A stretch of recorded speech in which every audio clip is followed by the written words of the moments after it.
What's going on, everyone? Jamie back here with another YouTube video. We're gonna do things a little bit differently. I know I've been doing the kind of the vlog style, kind of checking things out of that nature, but today we're gonna do things a little bit differently. Mainly because, well, 80+% of us are on a shelter-at-home order right now to only go out and get the essentials, to stay at home to flatten the curve idea.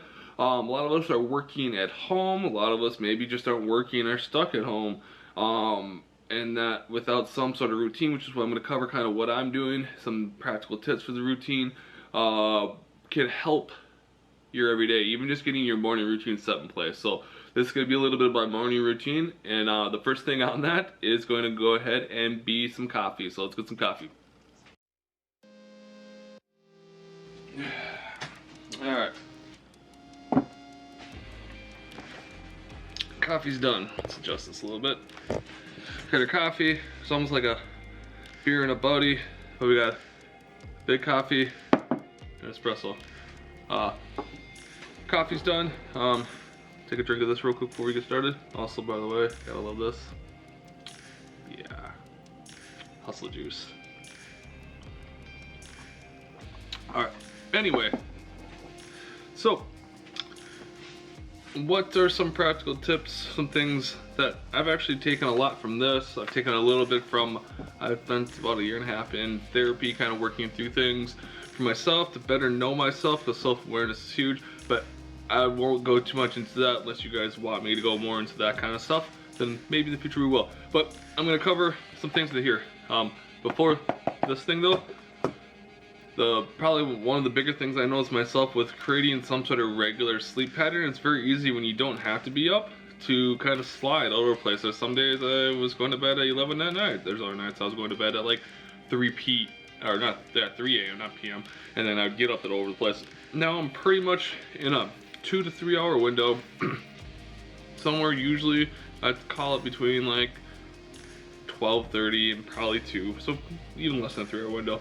I give myself a little leniency since I work for myself, but if you're still working a job, then you're not going to have to give yourself leniency. Obviously, you have to be up and ready to rock and roll. If you're not working, not self-employed, still create some sort of schedule. It doesn't really matter what it is. You can go to bed at 6 in the morning and get up at 3 in the afternoon if that works for you. Just got to remember the rest of the world doesn't work on your schedule. So that will vary, which is part of the reason why I think I've kind of fallen into a certain window, because I still have to get things done. Sometimes I still gotta go to the bank, grocery shop, things like that, and those things aren't always open all the time.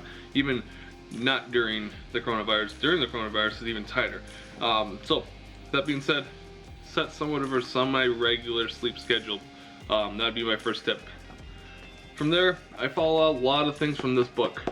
This book was very fundamental in changing what I did in this book. If it couldn't read it, if for some reason it wasn't in focus, it's called The Miracle Morning. The Miracle Morning. The gist of this book, they cover a few things, and they put them in the form of savers, so S-A-V-E-R-S. The first thing with savers we'll dive right into after this little bit of hustle juice. Alright, first thing. S for silence. That could look like prayer, could look like meditation. That could, whatever that is that works for you, just sitting with your thoughts in silence. That's the first thing that's definitely completely changed everything I do. Just sitting in silence. For me, it looks something like meditation, so I'll do some sort of meditation. I've used the Headspace app for a very long time now, and that's what I typically go to with meditation. And once that's built up for me, I'm able to kind of just sit in silence and listen to myself, see what's going on. What's this? What's that? It's definitely become very important for me to tune into myself, listen to my parts.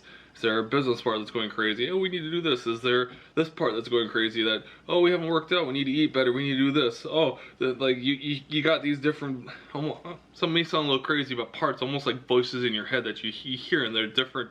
It's almost like different departments, almost like you're the CEO, or the kind of you're your core self, but then there's parts of you that are trying to let you know about different things that are going on. So that's the first thing.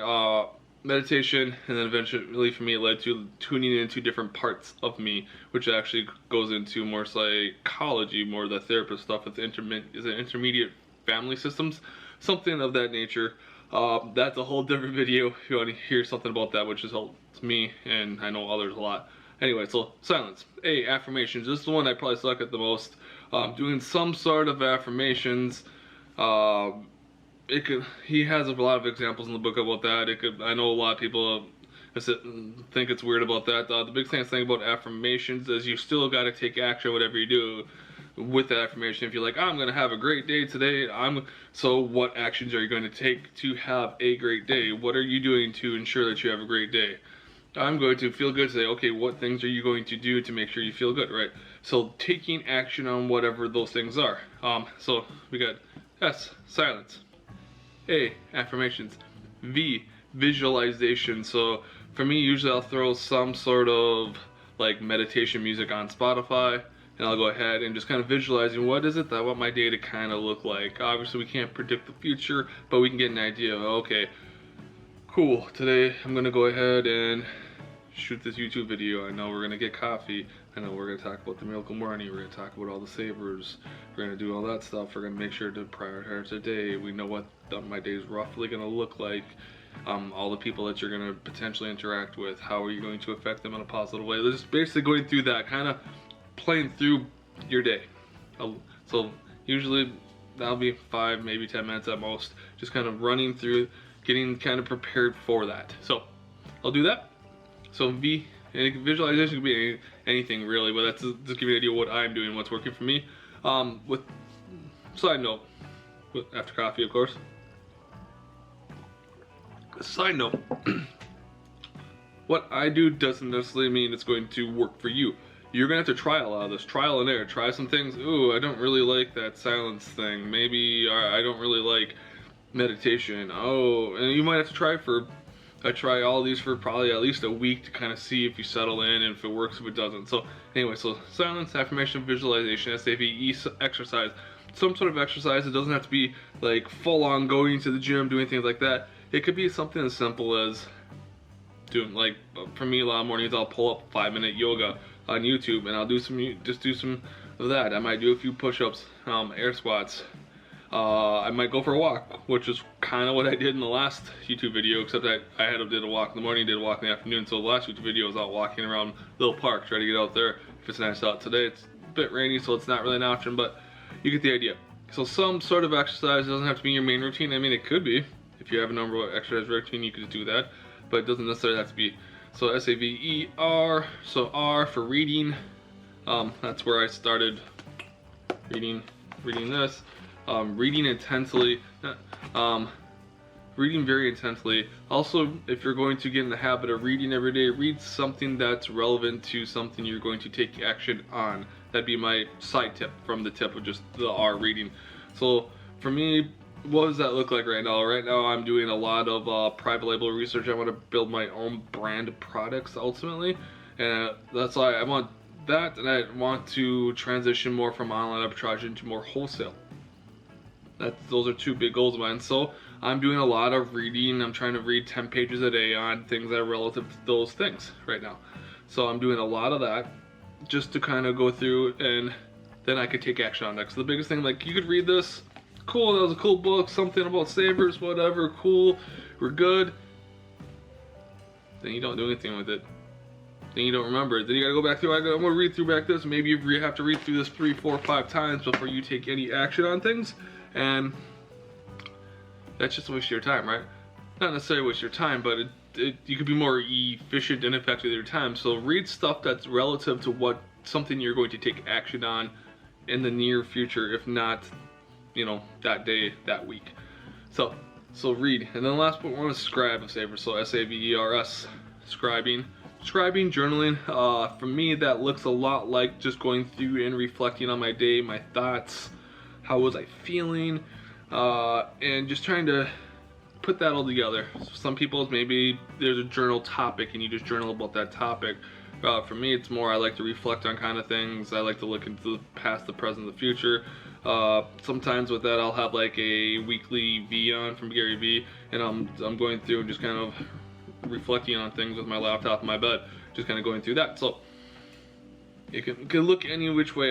What I particularly like with the fact that I've kind of reflected on my thoughts, my feelings on a given day, is I can look back at it, right? So I can look back and see it, and be like, oh dang, I thought way different back then. I literally can go back to December 2018 and see kind of what was my thought process then versus what it is today. And it's big differences, kind of how I'm thinking, what I'm going about, how just I guess, yeah, mainly how I'm thinking, what I'm thinking about, how I'm taking action on these things, the way I'm composing myself differently. And it's a big deal for me, at least, being able to kind of see those changes. And they don't change overnight by any means. It takes time, but over what, a year and a half almost now, big difference. Which in a year and a half, it's gonna go by like that. So you got savers. That would be the big thing. The other thing I like to do outside of savers is to set 2 or 3 big rocks. This is something I've taken from Andy. Was it Andy from the MF CEO project? I'll link that. He talks about his, I can't remember the exact name, but the gist of it, what I took away from that was basically have 2 or 3 big boulder tasks for the day. Anymore, if you have 5 of them, they're not going to be big boulders. You have 2 to 3 tops. Those should take you, if you get those 2 to 3 things done for the day, you've had a successful day. For me today, that looks something like one of my big boulder tasks. I want to research 5 private label products. That's one. Second one, I need to get through my online arbitrage list I have. So that's 2. And probably my third one, those first two are my priority. If I can get to a third one, I want to look at starting my churning. I think I have $90 or $95 of Target gift cards into $10,000 series on YouTube. So those are my 3 big boulders. I have them in priority. Number 1, PL research. Number 2, an online arbitrage. Number 3 will be the YouTube thing. And that will literally be it. That's all I'm going to focus on. My main priorities for the day. That's it. So once you have all that in place, you've already set your day up successfully. You know what you need to get done for the day. You should be set up for a pretty damn good day. So at least that's kind of my thought on that. It's what I've been using. It's been pretty successful for me. And then keeping myself accountable and rechecking in on those 2 or 3 things. Did I get those done? If I didn't, reflecting why I didn't, and is it that I took too big of a task on? Do I need to shrink it down? Did I get distracted by YouTube videos, Netflix, anything like that? The other thing I'd say about this time, if you have a lot of extra time, utilize it. Use it. Come out with a new skill set. That's why part of the reason why I'm doing these YouTube videos. I have more time on my hands right now because of everything that's going on. So come out with a new skill set, a new side hustle, new knowledge, something. Don't just sit around and do nothing. This is an opportunity to be able to go through and better yourself and come out the other end a much better person, so you can position yourself to be in a much better position coming out from all of this. So use it as an opportunity. Don't get me wrong, I get it, it still sucks. And at the same time, we will all get through this. We will all become better from this, hopefully, for the majority of us. Anyway, stay healthy, stay well. We'll work through this. Feel free to reach out to me, questions, concerns, worries.